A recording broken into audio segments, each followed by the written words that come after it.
नमस्कार। आज मैं प्रस्तुत कर रही हूँ मुंशी प्रेमचंद द्वारा लिखी गई कहानी घास वाली, जो इस प्रकार है। मुलिया हरी हरी घास का गट्ठा लेकर आई तो उसका गेहुआ रंग कुछ तमतमाया हुआ था और बड़ी बड़ी मद भरी आँखों में शंका समाई हुई थी। महावीर ने उसका तमतमाया हुआ चेहरा देखकर पूछा, क्या है मुलिया, आज कैसा जी है? मुलिया ने कुछ जवाब न दिया, उसकी आंखें डबा गई। महावीर ने समीप आकर पूछा, क्या हुआ, बताती क्यों नहीं? किसी ने कुछ कहा है? अम्मा ने डांटा है? क्यों इतनी उदास है? मुलिया ने कहा, कुछ नहीं, हुआ क्या है, अच्छी तो हूँ। महावीर ने मुलिया को सिर से पांव तक देखकर कहा, चुपचाप रोएगी, बताएगी नहीं? मुलिया इस ऊसर में गुलाब का फूल थी, गेहुआ रंग था, हिरन की सी आंखें, नीचे खिंचा हुआ चिबुक, कपोलों पर हल्की लालिमा, बड़ी बड़ी नुकीली पलकें, आंखों में एक विचित्र आर्द्रता जिसमें एक स्पष्ट वेदना, एक मूक व्यथा झलकती रहती थी। मालूम नहीं चमारों के इस घर में यह अप्सरा कहाँ से आ गई। क्या उसका कोमल फूल सा गांठ इस योग्य था कि सिर पर घास की टोकरी रखकर बेचने जाती? उस गांव में भी ऐसे लोग मौजूद थे जो उसके तलवों के नीचे आंखें बिछाते थे, उसकी एक चितवन के लिए तरसते थे, जिनसे अगर वह एक शब्द भी बोलती तो निहाल हो जाते। लेकिन उसे आए साल भर से अधिक हो गया, किसी ने उसे युवकों की तरफ ताकते या बातें करते नहीं देखा। वह घास लिए निकलती तो ऐसा मालूम होता मानो उषा का प्रकाश सुनहरे आवरण से रंजित अपनी छटा बिखेरता जाता हो। कोई गजलें गाता, कोई छाती पर हाथ रखता, पर मुलिया नीचे आंखें किए अपनी राह चली जाती। लोग हैरान होकर कहते, इतना अभिमान, महावीर में ऐसे क्या सुरखाब के पर लगे हैं? ऐसा अच्छा जवान भी तो नहीं, न जाने यह कैसे उसके साथ रहती है। मगर आज एक ऐसी बात हो गई जो इस जाति की और युवतियों के लिए चाहे गुप्त संदेश देती, मुलिया के लिए हृदय का सूल थी। प्रभात का समय था, पवन आम की बोर की सुगंध से मतवाला हो रहा था, आकाश पृथ्वी पर सोने की वर्षा कर रहा था। मुलिया सिर पर झोआ रखे घास छिलने जाती तो उसका गेहुआ रंग प्रभात की सुनहरी किरणों से कुंदन की तरह दमक उठा। एकाएक युवक चैन सिंह सामने से आता हुआ दिखाई दिया। मुलिया ने चाहा कि कतराकर निकल जाए, मगर चैन सिंह ने उसका हाथ पकड़ लिया और बोला, मुलिया, तुझे क्या मुझ पर जरा भी दया नहीं आती? मुलिया का वह फूल सा खिला हुआ चेहरा ज्वाला की तरह दहक उठा। वह जरा भी नहीं डरी, जरा भी न झिझकी, झोआ जमीन पर गिरा दिया और बोली, मुझे छोड़ दो, नहीं मैं चिल्लाती हूँ। चैन सिंह को आज जीवन में एक नया अनुभव हुआ।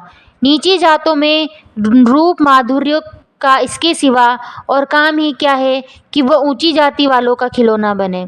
ऐसे कितने ही मौके उसने जीते, पर आज मुलिया के चेहरे का वह रंग, उसका वह क्रोध, वह अभिमान देखकर उसके छक्के छूट गए। उसने लज्जित होकर उसका हाथ छोड़ दिया। मुलिया वेग से आगे बढ़ गई। संघर्ष की गर्मी में चोट की व्यथा नहीं होती, पीछे से टीस होने लगती है। मुलिया जब कुछ दूर निकल गई तो क्रोध और भय तथा अपनी बेबसी का अनुभव करके उसके आंखों में आंसू भर आए। उसने कुछ देर जब्त किया, फिर सिसक सिसक कर रोने लगी। अगर वो इतनी गरीब ना होती तो किसी की मजाल थी कि इस तरह उसका अपमान करता। वह रोती जाती थी और घास छिलती जाती थी। महावीर का क्रोध वह जानती थी, अगर उससे कह दे तो वह इस ठाकुर के खून का प्यासा हो जाएगा, फिर न जाने क्या हो। इस ख्याल से उसके रोए खड़े हो गए, इसलिए उसने महावीर के प्रश्नों का कोई उत्तर न दिया। दूसरे दिन मुलिया घास के लिए न गई। सास ने पूछा, तू क्यों नहीं जाती, और सब तो चली गई? मुलिया ने सिर झुकाकर कहा, मैं अकेले न जाऊंगी। सास ने बिगड़कर कहा, अकेले क्या तुझे बाघ उठा ले जाएगा? मुलिया ने और भी सिर झुका दिया और दबी हुई आवाज़ से बोली, सब मुझे छेड़ते हैं। सास ने डांटा, न तू औरों के साथ जाएगी, न अकेले जाएगी, तो फिर जाएगी कैसे? साफ साफ यह क्यों न कहती कि मैं न जाऊंगी, तो यहाँ मेरे घर में रानी बन के निभाना होगा। किसी को चाम नहीं प्यारा होता, काम प्यारा होता है। तू बड़ी सुंदर है, तो तेरी सुंदरता लेकर चाटूं, उठा झाबा और घास ला। द्वार पर नीम के दरख्त के साए में महावीर खड़ा घोड़े को मल रहा था। उसने मुलिया को रोदनी सूरत बनाए जाते देखा, पर कुछ न बोल सका। उसका बस चलता तो मुलिया को कलेजे में बिठा लेता, आंखों में छिपा लेता, लेकिन घोड़े का पेट भरना भी तो जरूरी था। घास मोल लेकर खिलाए तो 12 आने रोज से कम न पड़े। ऐसी मजदूरी ही कौन होती है। मुश्किल से 1.5-2 रुपए मिलते हैं, वो भी कभी मिले कभी ना मिले। जब से यह सत्यानाशी लारियां चलने लगी है, इक्के वालों की बधिया बैठ गई, कोई सेंत भी नहीं पूछता। महाजन ने 150 रुपये उधार लेकर इक्का और घोड़ा खरीदा था, मगर लारियों के आगे इक्के को कौन पूछता है। महाजन का सूद भी तो न पहुंच सकता था, मूल का कहना ही क्या। ऊपरी मन से बोला, ना मन हो तो रहने दे, देखी जाएगी। इस दिलजोई ने मुलिया निहाल हो गई। बोली, घोड़ा खाएगा क्या। आज उसने कल का रास्ता छोड़ दिया और खेतों की मेड़ों से होती हुई चली। बार बार सतर्क आंखों से इधर उधर ताकती जाती थी। दोनों तरफ ऊख के खेत खड़े थे। जरा भी खड़खड़ाहट होती, उसका जी सन हो जाता।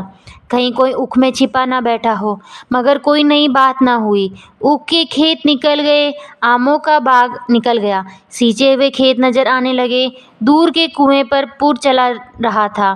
खेतों की मेड़ों पर हरी हरी घास जमा हुई थी। मुलिया का जी ललचाया। यहाँ आध घंटे में जितनी घास छिल सकती है, सूखे मैदान में दोपहर तक न छिल सकेगी। यहाँ देखता ही कौन है, कोई चिल्लाएगा तो चली जाऊंगी। वो बैठकर घास छिलने लगी और 1 घंटे में उसका झाबा आधे से ज़्यादा भर गया। वह अपने काम में इतनी तन्मय थी कि उसे चैन सिंह के आने की खबर न हुई। एकाएक उसने आहट पाकर सिर उठाया तो चैन सिंह को खड़ा देखा। मुलिया की छाती धक से हो गई। जी में आया भाग जाए, झावा उलट दे और खाली झावा लेकर चली जाए, पर चैन सिंह ने कई गज के फासले से ही रुककर कहा, डर मत, भगवान जानता है मैं तुमसे कुछ न बोलूँगा। जितनी घास चाहे छिल ले, मेरा ही खेत है। मुलिया के हाथ सुन हो गए। खुरपी हाथ में जम सी गई। घास नजर ही न आती थी। जी चाहता था जमीन फट जाए और मैं समा जाऊं। जमीन आंखों के सामने तैरने लगी। चैन सिंह आश्वासन दिया, छिलती क्यों नहीं, मैं तुझसे कुछ कहता थोड़ा ही हूँ। यहीं रोज चली आया कर, मैं छिल दिया करूँगा। मुलिया चित्र लिखित सी बैठी रही। चैन सिंह ने एक कदम और आगे बढ़ाया और बोला, तू मुझसे इतना डरती क्यों है। क्या तू समझती है मैं आज भी तुझे सताने आया हूँ। ईश्वर जानता है, कल भी तुझे सताने के लिए मैंने तेरा हाथ नहीं पकड़ा था। तुझे देखकर आप ही आप हाथ बढ़ गए। मुझे कुछ सुध ही नहीं रही। तू चली गई तो मैं वहीं बैठकर घंटों रोता रहा। जी में आता था हाथ काट डालूं, कभी चाहता था जहर खा लूं। तभी से तुझे ढूंढ रहा हूँ। आज तू इसी रास्ते में चली आई, मैं सारा हार छानता हुआ यहाँ आया। अब जो सजा तेरे जी में आए दे दे, मगर तू मेरा सिर भी काट ले। अगर तू मेरा सिर भी काट ले तो गर्दन न हिलाऊंगा। मैं सोहदा था, लुच्चा था, लेकिन जब से तुझे देखा है तेरे मन की सारी खोट मिट गई। तो मेरे मन की सारी खोट मिट गई। अब तो यही जी में आता है कि तेरा कुत्ता होता और तेरे पीछे पीछे चलता। तेरा घोड़ा होता, तब तो तू अपने हाथों से मेरे सामने घास डालती। किसी तरह यह चोला तेरे काम आए, मेरे मन की यह सबसे बड़ी लालसा है। मेरी जवानी काम ना आए अगर मैं किसी खोट से ये बातें कर रहा हूँ। बड़ा भाग्यवान था महावीर, जो ऐसी देवी उसे मिली। मुलिया चुपचाप सुनती रही, फिर सिर नीचा करे भोलेपन से बोली, तो तुम मुझे क्या करने को कहते हो। चैन सिंह और समीप आकर बोला, बस तेरी दया चाहता हूँ। मुलिया ने सिर उठाकर उसकी ओर देखा। उसकी लज्जा न जाने कहाँ गायब हो गई। चुपते हुए शब्दों में बोली, तुमसे एक बात कहूँ, बुरा तो ना मानोगे, तुम्हारा विवाह हो गया या नहीं। चैन सिंह ने दबी जबान से कहा, ब्याह तो हो गया है, लेकिन ब्याह क्या है, खिलवाड़ है। मूलिया के होठों पर अवहेलना की मुस्कुराहट झलक पड़ी। बोली, फिर भी अगर मेरा आदमी तुम्हारी औरत से इसी तरह बातें करता तो तुम्हें कैसा लगता? तुम उसकी गर्दन काटने पर तैयार हो जाते कि नहीं? बोलो, क्या समझते हो कि महावीर चमार है तो उसकी देह में लहू नहीं है, उसे लज्जा नहीं है, अपनी मर्यादा का विचार नहीं है? मेरा रूप रंग तुम्हें भाता है? क्या घाट के किनारे मुझसे कहीं सुंदर औरतें नहीं घुमा करती? मैं उनके तलवों की बराबरी भी नहीं कर सकती। तुम उनमें से किसी से क्यों नहीं दया मांगते? क्या उनके पास दया नहीं है? मगर वहाँ तुम न जाओगे, क्योंकि वहाँ जाते तुम्हारी छाती दहकती है। मुझसे दया मांगते हो इसलिए न कि मैं चमारिन हूँ, नीच जाती हूँ, और नीच जाती औरत जरा सी घुड़की धमकी या जरा से लालच से तुम्हारी मुट्ठी में आ जाएगी। कितना सस्ता सौदा है, ठाकुर हो ना, ऐसा सस्ता सौदा क्यों छोड़ने लगे? चैनसिंह लज्जित होकर बोला, मूला, यह बात नहीं है, मैं सच कहता हूँ, इसमें ऊंच नीच की बात नहीं है, सब आदमी बराबर हैं। मैं तो तेरे चरणों पर सिर रखने को तैयार हूँ मूलिया, इसलिए ना कि जानते हो मैं कुछ नहीं सकती। जाकर किसी खतरानी के चरणों पर सिर रखो तो मालूम हो कि चरणों पर सिर रखने का क्या फल मिलता है। फिर यह सिर तुम्हारी गर्दन पर न रहेगा। चैनसिंह मारे शर्म के जमीन से गड़ा जाता था। उसका मुंह ऐसा सूख गया था कि मानो महीनों की बीमारी से उठा हो। मुंह से बात न निकलती थी। मूलिया इतनी वाकपटु है, इसका उसे गुमान भी न था। मूलिया फिर बोली, मैं भी रोज बाजार जाती हूँ, बड़े बड़े घरों का हाल जानती हूँ। मुझे किसी बड़े घर का नाम बता दो जिसमें कोई साइस, कोई कोचवान, कोई कहार, कोई पंडा, कोई महाराज न घुसा बैठा हो। यह सब बड़े घरों की लीला है, और वे औरतें जो कुछ करती हैं ठीक करती हैं। उनके घर वाले भी तो चमारिनों और कहारिनों पर जान देते फिरते हैं। लेना देना बराबर हो जाता है। बेचारे गरीब आदमियों के लिए यह बातें कहाँ, मेरे आदमी के लिए संसार में जो कुछ हूँ मैं हूँ। वह किसी दूसरी महरिया की ओर आँख उठाकर भी नहीं देखता। संयोग की बात है कि मैं तनिक सुंदर हूँ, लेकिन मैं काली कलूटी भी होती तब भी इतनी नीच नहीं हूँ कि विश्वास का बदला खोट से दूँ। हाँ, वह अपने मन की करने लगे, मेरी छाती पर मूंग दलने लगे तो मैं भी उसकी छाती पर मूंग दलूंगी। तुम मेरे रूप के ही दीवाने हो ना। आज मुझे माता निकल जाए, कानी हो जाऊं तो मेरी ओर ताकोगे भी नहीं। बोलो, झूठ कहती हूँ। चैनसिंह इनकार न कर सका। मूलिया ने उसी गर्व से भरे हुए स्वर में कहा, लेकिन मेरी एक नहीं दोनों आंखें फूट जाएं, तब भी वो मुझे इसी तरह रखेगा, मुझे उठावेगा, बैठावेगा, खिलावेगा। तुम चाहते हो मैं ऐसे आदमी के साथ कपट करूं? जाओ, अब मुझे कभी न छेड़ना, नहीं, अच्छा न होगा। जवानी जोश है, बल है, दया है, साहस है, आत्मविश्वास है, गौरव है, और वह सब कुछ जो जीवन को पवित्र, उज्जवल और पूर्ण बना देता है। जवानी का नशा घमंड है, निर्दयता है, स्वार्थ है, सेखी है, विषय वासना है, कटुता है, और वह सब कुछ जो जीवन को पशुता, विकार और पतन की ओर ले जाता है। चैनसिंह पर जवानी का नशा था। मूलिया के शीतल छींटों ने नशा उतार दिया। जैसे उबलती हुई चाशनी में पानी के छींटे पड़ जाने से फेन मिट जाता है, मेल निकल जाता है और निर्मल शुद्ध रस निकल आता है। जवानी का नशा जाता रहा, केवल जवानी रह गई। कामिनी के शब्द जितनी आसानी से दीन और ईमान को गारद कर सकते हैं, उतनी ही आसानी से उसका उद्धार भी कर सकते हैं। चैनसिंह उस दिन से दूसरा ही आदमी हो गया। गुस्सा उसकी नाक पर रहता था। बात बात पर मजदूरों को गालियां देता, डांटता और पीटना उसकी आदत थी। आसामी उससे थर थर कांपते थे।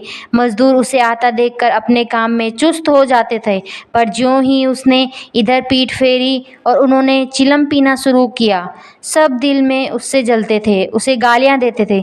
मगर उस दिन से चैनसिंह इतना दयालु, गंभीर, इतना सहनशील हो गया कि लोगों को आश्चर्य होता था। कई दिन गुजर गए थे। एक दिन संध्या समय चैन सिंह खेत देखने गया। पूर चल रहा था। उसने देखा कि एक जगह नाली टूट गई है और सारा पानी बहा चला जाता है। क्यारियों में पानी बिल्कुल नहीं पहुंचता, मगर क्यारी बनाने वाली बुढ़िया चुपचाप बैठी है। उसे इसका जरा भी फिक्र नहीं है कि पानी क्यों नहीं आता। पहले यह दशा देखकर चैन सिंह आपे से बाहर हो जाता, पर औरत की उस दिन की पूरी मजूरी काट लेता और पूर चलाने वालों को घुड़कियां जमाता। पर आज उसे क्रोध नहीं आया। उसने मिट्टी लेकर नाली बांध दी और खेत में जाकर बुढ़िया से बोला, तू यहाँ बैठी है और पानी सब बहा जा रहा है। बुढ़िया घबराकर बोली, अभी खुल गई होगी राजा, मैं अभी जाकर बंद किए देती हूँ। यह कहती हुई वह थर-थर कांपने लगी। चैन सिंह ने उसकी दिलजोई करते हुए कहा, भाग मत, मैंने नाली बंद कर दी है।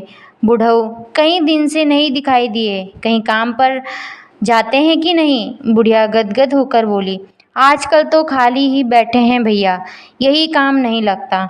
चैन सिंह ने नर्म भाव से कहा, तो हमारे यहाँ लगा दे, थोड़ा सा सन रखा है, उसे काटे दे। यह कहते हुए वह कुएं की ओर चला गया। यहाँ 4 पुर चल रहे थे, पर इस वक्त 2 हकवे बेर खाने गए हुए थे। चैन सिंह को देखते ही मजूरों के होश उड़ गए। ठाकुर ने पूछा, 2 आदमी कहाँ गए? तो क्या जवाब देंगे? सब के सब डांटे जाएंगे। बेचारे दिल में सहमे जा रहे थे। चैन सिंह ने पूछा, वह दोनों कहाँ चले गए? किसी के मुंह से आवाज़ न निकली। सहसा सामने से दोनों मजदूर धोती के एक कोने में बेर भरे आते दिखाई दिए। कुछ खुश बातें करते चले आ रहे थे। चैन सिंह पर निगाह पड़ी तो दोनों के प्राण सूख गए, पाँव मन भर के हो गए। अब न आते बनता है न जाते। दोनों समझ गए कि आज डांट पड़ेगी, शायद मजदूरी भी कट जाए। चाल धीमी पड़ गई। इतने में चैन सिंह ने पुकारा, बढ़ाओ बढ़ाओ, कैसे बेर हैं, लाओ जरा मुझे भी तो दो, मेरे ही पेड़ के हैं ना। दोनों और भी सहम उठे। आज ठाकुर जीता ना छोड़ेगा, कैसा मीठा मीठा कर बोल रहा है, उतनी ही भिगो भिगो कर लगाएगा। बेचारे और भी सिकुड़ गए। चैन सिंह ने फिर कहा, जल्दी से जाओ जी, पक्की पक्की सब मैं ले लूँगा। जरा एक आदमी लपक कर घर से थोड़ा सा नमक तो ले आओ। बाकी दोनों मजूरों से, तुम भी दोनों आ जाओ, उस पेड़ के बेर मीठे होते हैं, बेर खा लें, काम तो करना ही है। अब दोनों भगोड़ों को कुछ ढांढस हुआ। सबों ने आकर सब बेर चैन सिंह के आगे डाल दिए और पक्के पक्के छांट कर उसे देने लगे। एक आदमी नमक लाने दौड़ा। आध घंटे तक चारों पुर बंद गए। जब सब बेर उड़ गए और ठाकुर चलने लगे तो दोनों अपराधियों ने हाथ जोड़कर कहा, भैया जी, आज जान बख्शी हो जाए, बड़ी भूख लगी थी, नहीं तो कभी न जाते। चैन सिंह ने नम्रता से कहा, तो इसमें बुराई क्या हुई? मैंने भी तो बेर खाए, 1 आध घंटे का हरज हुआ, यही ना। तुम चाहोगे तो घंटे भर का काम आध घंटे में कर दोगे, ना चाहोगे दिन भर में घंटे भर का काम भी तो ना होगा। चैन सिंह चला गया तो चारों बातें करने लगे। एक ने कहा, मालिक इस तरह रहे तो काम करने में जी लगता है, यह नहीं कि हरदम छाती पर सवार। दूसरा, मैं तो समझा आज कच्चा ही खा जाएंगे। तीसरा, कई दिन से देखता हूँ मिजाज बहुत नरम हो गया है। चौथा, सांझ को पूरी मजदूरी मिले तो कहना। पहला, तुम तो हो गोबर गणेश, आदमी नहीं पहचानते। दूसरा, अब खूब दिल लगाकर काम करेंगे। तीसरा, और क्या, जब उन्होंने हमारे ऊपर छोड़ दिया तो हमारा भी धर्म है कि कोई कसर न छोड़े। चौथा, मुझे तो भैया ठाकुर पर अब भी विश्वास नहीं आता। एक दिन चैन सिंह को किसी काम से कचहरी जाना था। 5 मील का सफ़र था। यूं तो वो बराबर अपने घोड़ों पर जाया करते थे, पर आज धूप बड़ी तेज हो रही थी। सोचा इक्के पर चलूं। महावीर को कहला भेजा, मुझे लेते जाना। कोई 9 बजे महावीर ने पुकारा। चैन सिंह तैयार बैठा था, झटपट इक्के पर बैठ गया, मगर घोड़ा इतना दुबला हो रहा था, इक्के की गद्दी इतनी मैली और फटी हुई, सारा सामान क्यों बिगड़ा हुआ है महावीर? तुम्हारा घोड़ा तो इतना दुबला कभी न था। आजकल सवारियां कम है क्या? महावीर ने कहा, नहीं मालिक, सवारियां काहे नहीं है, मगर लारी के सामने इक्के को कौन पूछता है। कहाँ 2, ढाई, 3 की मजूरी करके घर लौटता था, कहाँ अब 20 आने भी नहीं मिलते। क्या जानवर को खिलाऊं, क्या आप खाऊं, बड़ी विपत्ति में पड़ा हूँ। सोचता हूँ इक्का घोड़ा बेच बाच कर आप लोगों की मजूरी कर लूं, पर कोई ग्राहक नहीं मिलता। ज़्यादा नहीं तो 12 आने तो घोड़े के चाहिए। घास ऊपर से अब अपना ही पेट नहीं चलता, जानवर को कौन पूछे। चैन सिंह ने उसके फटे हुए कुर्ते की ओर देखकर कहा, 2-4 बीघे की खेती क्यों नहीं कर लेते? महावीर सर झुकाकर बोला, खेती के लिए बड़ा पोरुक चाहिए मालिक। मैंने तो यही सोचा था कि कोई ग्राहक लग जाए तो इक्के को औने पौने निकाल दूं, फिर घास छीलकर बाजार से ले जाया करूं। आजकल सास पतोहू दोनों घास छिलती हैं, तब जाकर 2-4 आने में पैसे नसीब होते हैं। चैन सिंह ने पूछा, तो बुढ़िया बाजार जाती होगी? महावीर लजाता हुआ बोला, नहीं भैया, वो इतनी दूर कहाँ चल सकती हैं, घर वाली चली जाती है। दोपहर तक घास छिलती है, तीसरे पहर बाजार जाती है, वहाँ से घड़ी रात गए लौटती है। हलकान हो जाती है भैया, मगर क्या करूँ, तकदीर से क्या जोर। चैन सिंह कचहरी पहुंच गए और महावीर सवारियों की टोह में इधर उधर इक्के को घुमाता हुआ शहर की तरफ पहुंचा। चैन सिंह ने उसे 5 बजे आने को कह दिया।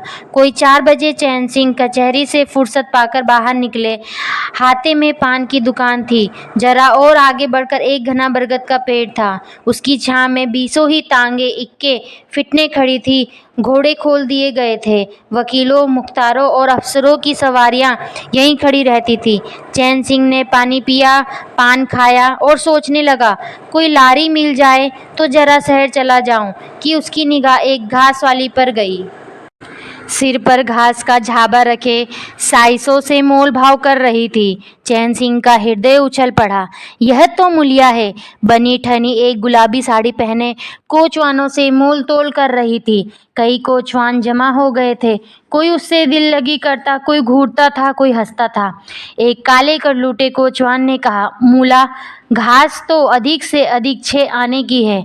मुलिया ने उन्माद पैदा करने वाली आंखों से देखकर कहा, 6 आने पर लेना है तो वह सामने घसीयारीने बैठी हैं। जाओ, 2-4 पैसे कम में पा आओगे। मेरी घास तो 12 आने में जाएगी। एक अधेड़ कोचवान ने फिटन के ऊपर से कहा, तेरा जमाना है, 12 आने नहीं, 1 रुपये मांग लेने वाले झक मारेंगे और लेंगे। निकलने दे वकीलों को, अब देर नहीं है। एक टांगे वाले ने, जो गुलाबी पगड़ी बांधे हुए था, कहा, बूढ़ों के मुंह में भी पानी भर आया। अब मुलिया काहे को किसी की ओर देखेगी। सब के सब कैसे उसकी ओर टकटकी लगाए ताक रहे हैं, मानो आंखों से पी जाएंगे। और मुलिया भी यहाँ कितना खुश है, न लजाती है, न झिझकती है, न दबती है। कैसे मुस्कुराकर मुंह मोड़कर बातें कर रही है वह मुलिया, जो शेरनी की तरह तड़प उठी थी। इतने में 4 बजे अमले और वकील मुख्तारों का एक मेला सा निकल पड़ा। अमले लारियों पर दौड़े, वकील मुख्तार इन सवारियों के ओर चले। कोचवानों ने भी चटपट घोड़े जोते। कहीं महाशयों ने मुलिया को रसिक नेत्रों से देखा और अपनी गाड़ियों पर जा बैठे। एकाएक मुलिया घास का झाबा लिए उस फिटन के पीछे दौड़ी। फिटन में अंग्रेजी फैशन के जवान वकील साहब बैठे थे। उन्होंने पायदान के पास घास रखवा ली, जेब से कुछ निकालकर मुलिया को दिया। मुलिया मुस्कुराई। दोनों में कुछ बातें भी हुई जो चैन सिंह न सुन सके। एक क्षण में मुलिया प्रसन्न मुख घर की ओर चली। चैन सिंह पान वाले की दुकान पर विस्मृति की दशा में खड़ा रहा। पान वाले ने दुकान बढ़ाई, कपड़े पहने और अपनी कैबिन का द्वार बंद करके नीचे उतरा तो चैन सिंह की समाधि टूटी। पूछा, क्या दुकान बंद कर दी? पान वाले ने सहानुभूति दिखाकर कहा, इसकी दवा करो ठाकुर साहब, यह बीमारी अच्छी नहीं है। चैन सिंह ने चकित होकर पूछा, कैसी बीमारी? पान वाला बोला, कैसी बीमारी? आध घंटे से यहाँ खड़े हो जैसे कोई मुर्दा खड़ा हो। सारी कचहरी खाली हो गई, सब दुकानें बंद हो गई, मेहतर तक झाड़ू लगाकर चल दिए। तुम्हें कुछ खबर हुई? यह बुरी बीमारी है, जल्दी दवा कर डालो। चैन सिंह ने छड़ी संभाली और फाटक की ओर चला कि महावीर का इक्का सामने से आता दिखाई दिया। कुछ दूर इक्का निकल गया तो चैन सिंह ने पूछा, आज कितने पैसे कमाए महावीर? महावीर ने हंसकर कहा, आज तो मालिक दिन भर खड़ा ही रह गया, किसी ने बेगार में भी न पकड़ा, ऊपर से 4 पैसे की बीड़ियाँ पी गया।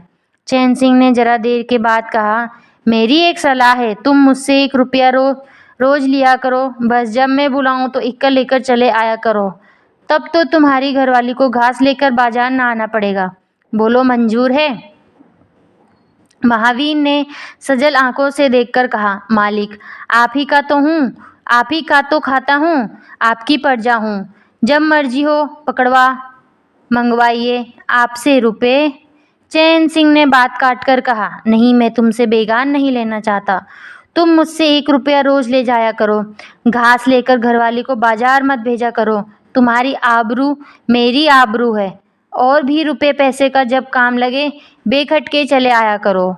हाँ देखो, मुलिया से इस बात की भूलकर भी चर्चा न करना, क्या फ़ायदा। कई दिनों बाद संध्या समय मुलिया चैन सिंह से मिली। चैन सिंह असामियों से मालगुजारी वसूल करके घर की ओर लपका जा रहा था कि उस जगह जहां उसने मुलिया की बाह पकड़ी थी, मुलिया की आवाज़ कानों में आई। उसने ठिठक कर पीछे देखा तो मुलिया दौड़ी चली आ रही थी। बोला, क्या है मूला, क्यों दौड़ती हो? मैं तो खड़ा हूँ। मुलिया ने हाँफते हुए कहा, कई दिन से तुमसे मिलना चाहती थी, आज तुम्हें आता देखा तो दौड़ी, अब मैं घास बेचने नहीं जाती। चैन सिंह ने कहा, बहुत अच्छी बात है, क्या तुमने मुझे कभी घास बेचते देखा है? हाँ, एक दिन देखा था। क्या महावीर ने तुमसे सब कह डाला? मैंने तो मना कर दिया था, वह मुझसे कोई बात नहीं छिपाता। दोनों एक क्षण चुप खड़े रहे, किसी को कोई बात न सूझती थी। एकाएक मुलिया ने मुस्कुराकर कहा, यहीं तुमने मेरी बाह पकड़ी थी। चैन सिंह ने लज्जित होकर कहा, उसको भूल जाओ मूला, मुझ पर न जाने कौन भूत सवार था। मुलिया गदगद कंठ से बोली, उसे क्यों भूल जाऊं? उसी बाह की गहे की लाज तो निभा रहे हो, गरीबी आदमी से जो चाहे करवाए, तुमने मुझे बचा लिया। फिर दोनों चुप हो गए। जरा देर के बाद मुलिया ने फिर कहा, तुमने समझा होगा, मैं हंसने बोलने में मगन हो रही थी। चैन सिंह ने बलपूर्वक कहा, नहीं मुलिया, मैंने एक क्षण के लिए भी यह नहीं समझा। मुलिया मुस्कराकर बोली, मुझे तुमसे यही आशा थी और है। पवन सींचे हुए खेतों में विश्राम करने जा रहा था। सूर्य निशा की गोद में विश्राम करने जा रहा था और उस मलिन प्रकाश में चैन सिंह मुलिया की विलीन होती हुई रेखा को खड़ा देख रहा था। धन्यवाद।